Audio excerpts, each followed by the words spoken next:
You sit motionless at a desk, staring at a screen with 10 browser tabs open, entirely frozen while facing a vital pending task.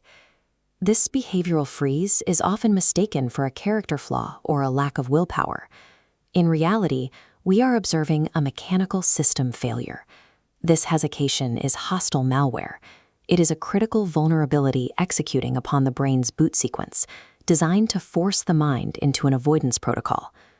To regain your operational bandwidth, you have to approach this state as corrupted code and treat your mind like a hijacked system.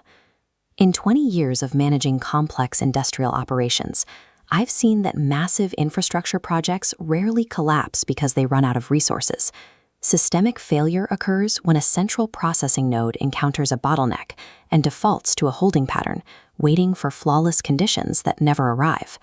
Human psychology follows this exact architecture. We leave our operational ports open to failure by allowing hesitation to masquerade as options. We prioritize temporary relief over long-term system stability. Because we cannot negotiate with this malware, we have to expose the source code and deploy a hard patch. To debug this loop, we look to the principles of operant conditioning, established by the psychologist B.F. Skinner in the 1930s. Our systems are shaped by behavioral reinforcement. When you face a high cognitive load task, your internal diagnostics flag the effort as a threat. This initiates a physiological fight or flight response.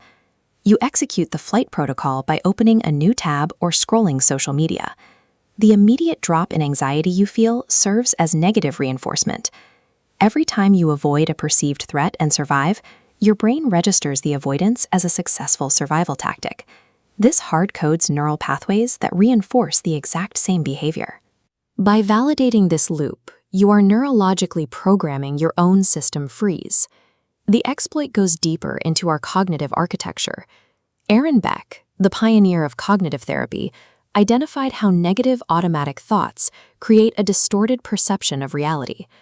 As you avoid the task, the system generates a smokescreen of corrupted scripts, telling you that failure is inevitable or the effort is insurmountable. This leads to cognitive fusion.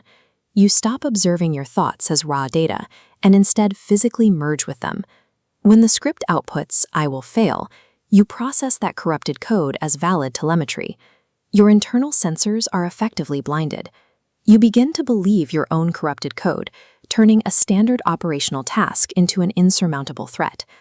Cognitive overload forces the brain into a transderivational search, overloading your capacity by scouring memory banks to make sense of discomfort.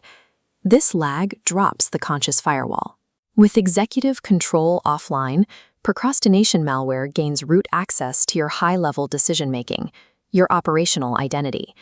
The malware then manipulates your internal visual submodalities, essentially hacking your internal user interface.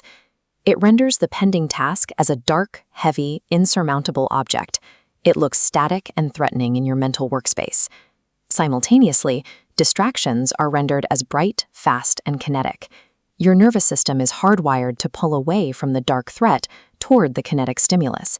You sit paralyzed because your vital processing power is being entirely hijacked by this false UI. To overwrite this architecture, you cannot simply think your way out of the loop. You must execute a 3-step physical hard patch. Step 1. Quarantine the malware. When the urge to switch tabs arises, append the phrase, "I am having the thought that," to the front of the anxiety. This isolates the data packet and neutralizes the cognitive fusion. Step 2. Reset the hardware. Break the physical state. Stand up immediately and alter your breathing to shatter the visual anchors tied to your workspace. Step 3. Compile the action ritual.